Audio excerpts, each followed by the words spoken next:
आप सबको नमस्कार। शुभ संध्या। सार्थक government job point YouTube channel आप सभी लोगों का हार्दिक स्वागत करता है। यदि आप इस चैनल पर नए हैं तो चैनल को सब्सक्राइब करके वीडियो को लाइक कर दें और शेयर कर दें। बेल आइकन दबा कर रखेंगे तो आपको नोटिफिकेशन मिल जाएगा और आप उसे शेयर कर सकेंगे। याद रखें, सार्थक government job point YouTube channel आप सभी भाई बहनों के लिए हमेशा ही सत्य और महत्वपूर्ण सूचनाएँ लेकर के आप लोगों के बीच में उपस्थित होता रहा है।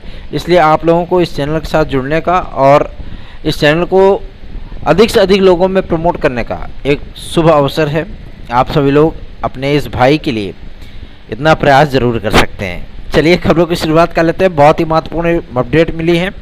आप सभी लोगों को मैं ये इस जानकारी को देना अपना सौभाग्य समझता हूँ, क्योंकि आज जो चीज़ें हुई हैं वो आप सभी लोगों के हित के लिए हैं। पहली अपडेट है कि माध्यमिक शिक्षा सेवा चयन बोर्ड द्वारा आयोजित होने वाली टीजीटी और पीजीटी की परीक्षाएं नए शिक्षा सेवा चयन आयोग के कैलेंडर में सर्वप्रथम स्थान प्राप्त की हैं। मतलब ये परीक्षा सबसे पहले आयोग की होगी, ठीक है ना। अब आप सोचेंगे कि यूपीटीईटी का, कल हम बता रहे थे कि यूपीटीईटी पहली परीक्षा हो सकती है। मैं आप लोगों को बताना चाहता हूँ कि यूपीटीईटी आप सभी लोगों की अभी विज्ञापन जारी होगा, फिर आवेदन होंगे 1-1.5 महीने, उसके बाद फार्मों की स्कैनिंग होगी, फिर एडमिट कार्ड जारी होंगे, तब एग्ज़ाम होगा, ठीक है ना। ये लंबी प्रोसेस है। ये प्रोसेस कम से कम 3 से 4 महीनों के भीतर कंप्लीट होगा। लेकिन उस समय में क्या होगा कि टीजीटी पीजीटी के आवेदन हो चुके हैं, बस इसका आपको एग्ज़ाम कराना है ना। तो असिस्टेंट प्रोफेसर और टीजीटी पीजीटी ये 2 परीक्षाएं आगे पीछे लगी हुई मिलेंगी और सर्वप्रथम आप सभी लोगों को यही परीक्षा देखने के लिए मिलने वाली है। जो जून की तिथियाँ उसमें स्वीकार की गई हैं, मैं आप सभी लोगों को बता दूँ, जिस पे चर्चा थी माध्यमिक शिक्षा मंत्रालय की, उसमें एक बात का स्पष्टीकरण मैं आप सभी लोगों को दे देना चाहता हूं। जून में कई प्रतियोगी परीक्षाएं आप सभी लोगों की पेंडिंग में हैं, ठीक है ना। जैसे अभी नीट का एग्ज़ाम था, ठीक है, तो उसमें राज्य विश्वविद्यालय के स्नातक और प्रस्नातक सेक्टर के जो पेपर थे उन्होंने उसको निरस्त कर दिया था, है ना। तो ये अब थोड़ा सा बोर्डों में और आयोगों में थोड़ा सा एक तालमेल विद्यार्थियों के हित में ही है कि एक तालमेल बैठने लगा है कि जब भी कोई प्रतियोगी परीक्षा कॉम्पिटिटिव एग्ज़ाम होता है ना, तो उसमें प्रयास ये किया जाता है कि विद्यार्थियों को एक दिन में एक ही कॉम्पिटिटिव एग्ज़ाम मिले, ठीक। इसलिए अब 2 परीक्षाएं एक साथ टकराने की स्थिति में नहीं होती हैं। जाहिर सी बात है, ये सराहनीय कार्य है उन विद्यार्थियों के लिए जो विद्यार्थी तैयारी करते हैं। मान लीजिए कि आपने टीजीटी भी डाला है, एलटी भी डाला है और दोनों का पेपर एक जगह टच कर जाए, तो आपके पास तो एक ही विकल्प होगा ना, क्योंकि आप तो एक ही जगह उपस्थित हो सकते हैं। लेकिन फॉर्म आपने दोनों के लिए अप्लाई कर रखा है। दोनों एग्ज़ाम आप सभी लोगों के लिए बेहद महत्वपूर्ण है ना। इसीलिए जब हिंदी का पेपर होता है तो संस्कृत का नहीं होता है, और जब संस्कृत का पेपर होता है तो हिंदी का पेपर नहीं होता है, या सामाजिक विज्ञान का पेपर हिंदी और संस्कृत के साथ नहीं होता है। क्यों? क्योंकि विद्यार्थी इन्हीं 2-3 विषयों में रुचि लेते हैं, भरते हैं फॉर्म, है ना।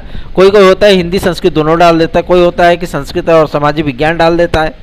तो ऐसी कॉम्बिनेशन बनाना वो सराहनीय है। और सबसे बड़ी चीज़ ये है कि जून में जो तिथियों पर एग्ज़ाम ये होना था, मतलब 26, 27, 28, 29, 30, ये 4-5 तिथियां थी, है ना। इस पे आप सभी लोगों को मैं बता दूं कि एसएससी के भी कई एग्ज़ाम आप लोगों को जून में देखने के लिए मिलेंगे, और यूजीसी की भी परीक्षाएं इसमें होंगी। साथ ही साथ आप सभी लोगों को यूपीट्रिपलएससी के भी एग्ज़ाम देखने के लिए मिलेंगे, है ना। तो एक ट्रैफिक जाम वाली स्थिति हो गई है, ठीक है। और चूंकि भाई आप जानते ही हैं कि टीजीटी और पीजीटी की तैयारियां करने के लिए, क्योंकि 16 लाख आवेदन है ना टीजीटी और पीजीटी में, तो 16 लाख आवेदनों का मान लीजिए कि इन्होंने स्क्रीनिंग का कार्य पूरा कर लिया है, किंतु स्क्रीनिंग का कार्य कंप्लीट करने के बाद भी अभी पूरी ओएमआर बनानी है, बुकलेट बनाना है, पहले क्वेश्चन पूरे सेट करने हैं, ठीक है ना।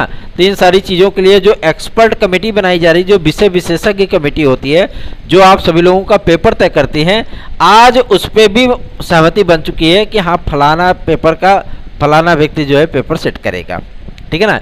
एक गुप्त पैनल है ये, और ये सूचना प्राप्त हुई है कि एक्सपर्ट कमेटी का जो नियुक्ति है वो औपबंधिक रूप से कर दी गई है। और साथ में जब चयन आपके नए शिक्षा सेवा चयन आयोग का गठन की घोषणा होगी, तो इसमें जो है मतलब उन सदस्यों के लिए बारे में भी आप लोगों को बता दिया जाएगा कि एक्सपर्ट कमेटी का गठन कर ले, सदस्यों के नाम नहीं बताया जाएगा तो समझ रहे ना, क्योंकि ये गुप्त रखा जाना, कॉन्फिडेंशियल चीज़ है, ठीक है ना, इसलिए आप लोगों को नाम नहीं बताया जाएगा। इसलिए आप लोगों को जून में परीक्षा हो सकता है कि देखने के लिए ना मिले, क्योंकि नए शिक्षा सेवाचयन आयोग के माध्यम से पहली परीक्षा आपको टीजीटी और पीजीटी देखने के लिए मिलेगी। सबसे पहले आपके प्रवक्ता का एग्जाम होगा, उसके बाद स्नातक का, प्रशिक्षित स्नातक का, ठीक है ना। तो प्रशिक्षित स्नातक में आपका 1 ईयर ही होगा, क्योंकि ये पुराने विज्ञापन पे है। उसके बाद जब नया विज्ञापन जारी होगा तब उसमें आपको रद्दोबदल देखने के लिए मिलेगा। लेकिन फिलहाल ये स्थितियां आप सभी लोगों के लिए विचारणीय है कि आप लोग उसकी किस प्रकार से तैयारी करते हैं। और एक बात मैं आप लोगों को स्पष्ट कर देना चाहता हूं कि एग्जाम नवंबर या अक्टूबर सितंबर तक नहीं जाएगा, उसके लिए टेंशन बिल्कुल मत लीजिए, ठीक है ना। जो ये लोग मतलब हवाई फायरिंग कर रहे हैं कि सितंबर में होगा, नवंबर में होगा, कोई कोई तो 31 दिसंबर तक खींच के ले जा रहा है, या कोई कोई ये साले टका दे रहा है। जैसे कई महानुभाव शख्स हैं जो कि यूपी टीईटी को जो है इकट्ठे ठेल करके लेके चले गए नवंबर दिसंबर में। तो मैं जो प्रमाणिक सूचनाएं होती है वही आप लोगों को प्रोवाइड किया जाता है। और चूंकि यूपी SSSC ने जो वीडियो एग्ज़ाम का जो है महायज्ञ फाना है उसको कंप्लीट कराने में शासन प्रशासन पूरी तरीके से सजग होगा, तभी वो सुचितापूर्ण ढंग से वो पूर्ण भी हो पाएगी। 14 लाख विद्यार्थी हैं, 1-2 लाख विद्यार्थी नहीं, 14 लाख विद्यार्थी हैं। तो जाहिर सी बात है विद्यार्थियों को थोड़ा बहुत समस्याओं का सामना जरूर करना पड़ेगा। निश्चिंत होकर के आप लोग अपनी तैयारियां करिए। एग्ज़ाम आप सभी लोगों का बहुत जल्दी इसका शेड्यूल आ जाएगा। और मैं आप लोगों को बता देना चाहता हूं कि एग्ज़ाम आप लोगों का नवंबर अक्टूबर नहीं जाएगा, टेंशन मत लीजिए बिल्कुल भी, ठीक है ना। जो समयावधि आप सभी लोगों को प्राप्त हो रही टीजीटी पीजीटी के लिए, वो आप लोगों के लिए बेनिफिशरी है। कभी आप ज़्यादा खाना खा लेंगे तो आपको डिहाइड्रेशन हो सकता है ना, अपच हो सकती है। लेकिन आप ज़्यादा पढ़ाई कर लेंगे तो आपको कोई खतरा नहीं है, ठीक है ना। आपका ज्ञान ही बढ़ेगा, नॉलेज ही बढ़ेगी। तो पढ़ते रहिए, व्यस्त रहिए, मस्त रहिए। चलिए आगे बढ़ते हैं, बात करते हैं आपके यूपीपीएससी के बारे में। यूपीपीएससी इस समय 3 विज्ञापनों पर विशेषतः काम कर रहा है, जिसमें LT ग्रेड जीआईसी प्रवक्ता, खंड शिक्षा अधिकारी और ROARO 2023 का विज्ञापन सम्मिलित है। ROARO 2023 के विज्ञापन के संबंध में जो एलिजिबिलिटी तय की जा रही है, जो समकक्षता तय की जा रही है, ताकि किसी भी प्रकार की विवाद की स्थितियां ना रहे। 2021 की जब वैकेंसी फाइनल हुई, उस वैकेंसी में कई मतलब आपकी अहर्ताएँ वो प्रश्नवाचक चिन्ह में थी, है ना। तो उसमें भी विवादों की स्थितियां उत्पन्न हो सकती थी। अब उन सारी चीज़ों को डिफाइन किया जा रहा है और एक संशोधित नियमावली आप लोगों को अक्सर मैं जानकारी दिया करता था कि आप लोगों को बाकायदा पूरी चीज़ें लिखित रूप में दिखेंगी, क्योंकि आप लोग जब तक लिखित में दिखता नहीं तब तक कुछ मानते नहीं हो। बाद में भले वही चीज़ हो जाए, भले ही विद्यार्थी इस चीज़ को एक्सेप्ट कर लें कि हाँ भैया आपने जो बताया था, जहाँ सर जी जो आपने बताया था वही सत्य हुआ है। तो मैं आप लोगों को बता दे रहा हूँ कि विज्ञापन तो जारी होगा, लेकिन साथ साथ लोक सेवा आयोग की उससे संबंधित नियमावली भी विद्यार्थियों को जारी करके बता दी जाएगी। भैया ये डिग्रियां वैलिड हैं, ये हमारी नियमावली कहती है, अगर आप एलिजिबल हो तो आवेदन करो, अन्यथा किनारे हो लो, ठीक है ना। और 22 से लेकर के 25 तारीख के बीच में आप लोगों का LT ग्रेड 2018 की वेटिंग लिस्ट को क्लियर कर दिया जाएगा। साथ ही साथ जीआईसी प्रवक्ता के भी कुछ एक विषयों को इसमें क्लियर किया जाएगा। ज़्यादा पद तो नहीं है जीआईसी प्रवक्ता में, किसी में 2, किसी में 1, किसी में 0, है ना, किसी में 3, किसी में 6, अधिकतम 6। इससे आगे पद आपको जीआईसी प्रवक्ता में नहीं मिलेंगे, ठीक है ना। क्या और जब ये क्लियर हो जाएगा तो जितने पद आपके बचेंगे शेष पद आपके जोड़ करके LT ग्रेड की शिक्षक भर्ती तुरंत डिक्लेयर कर दी जाएगी, ठीक है ना। चलिए आगे बढ़ते हैं। अब बात करेंगे आप सभी लोगों के सबसे महत्वपूर्ण मुद्दे पर, जो कि संबंधित है कि 24,000 सीटों पर जो तदस्थ शिक्षकों का विज्ञापन आना है वो किस तरीके से होगा, क्या परिवर्तन हो सकता है उसमें। मैं आप सभी लोगों को बता दूं कि तदर्थों का मामला जब मैं छेड़ता हूं तो जाहिर सी बात है पता नहीं क्यों लोगों को मिर्ची लगने लगती है ना। और कभी कभी कुछ सिरफिरे जो मतलब तदस्थ शिक्षक हमारे व्हाट्सएप नंबर पे भी आ जाते हैं। कोई नहीं, वो कहते नहीं कि मतलब किसी आनी बिल्ली खंबा नोचे तो नोचने दो, उनको कोई दिक्कत नहीं है। एक आध बार कायदे के लपेटे में आ गए तो जो मतलब लाठी भी बिल्ली को बहुत अच्छी पड़ती है फिर, है ना। तो इसके लिए टेंशन नहीं है। लेकिन आप लोगों को मैं बता दूं पूरा पदों का ब्यौरा शिक्षा निदेशालय पहुंच चुका है और जितने लोग बैकडोर से नौकरी पाए थे इसमें, है ना, संयुक्त शिक्षा निदेशक महोदय लोग बैकडोर से इन लोगों को नियुक्त कर दिए थे, उन सारे बैकडोरों को जो है मतलब फ्रंट डोर बना दिया गया। मतलब फ्रंट फुट पे आकर के डायरेक्ट एक कदम निकाल करके बाउंड्री लाइन के बाहर 6, है ना। तो आप सभी लोगों को मैं बता दूं उनकी भी नौकरी गई, है ना। और उनकी जो निश्चित मानदेय की प्रक्रिया है वो 30 जून तक कंप्लीट कर ली जाएगी। कार्मिक विभाग से 30 जून के अंदर अंदर इनके संबंध में एक शासनादेश भी जारी कर दिया जाएगा, जिसमें इनको 12,000 रुपए के मासिक आय पे, मतलब मासिक मानदेय पे इनको नियुक्तियां प्रदान की जाएंगी। और जब परमानेंट टीचर उस वैकेंसी पर चयनित होकर के आ जाएंगे तो अगर इनकी आवश्यकता होगी तो इनको कंटिन्यू किया जाएगा, अदरवाइज इनको कान का पकड़ के पहली फुर्सत में बाहर कर दिया जाएगा। चलिए आगे बढ़ेंगे। अब बात करेंगे आप सभी लोगों के सबसे महत्वपूर्ण मुद्दे को लेकर के, जो कि यूपी ट्रिपल एससी से संबंधित है। यूपी ट्रिपल एससी में कल की डेट में एक महत्वपूर्ण मीटिंग होने चल रही है, जिसमें मैं आप लोगों को बता दूं, जिसमें पीईटी के एक निश्चित फिक्स कटऑफ को लेकर के, आयु सीमा में छूट को लेकर के, साथ ही साथ नए विज्ञापनों को लेकर के चर्चाएं की जानी है। मैं एक बात आप लोगों को और भी स्पष्ट कर दूं कि पुराने आयोग का झमेला बिल्कुल भी छोड़ दीजिए। इस समय उच्चतर शिक्षा सेवा चयन आयोग का अस्तित्व पूरी तरीके से समाप्त हो चुका है।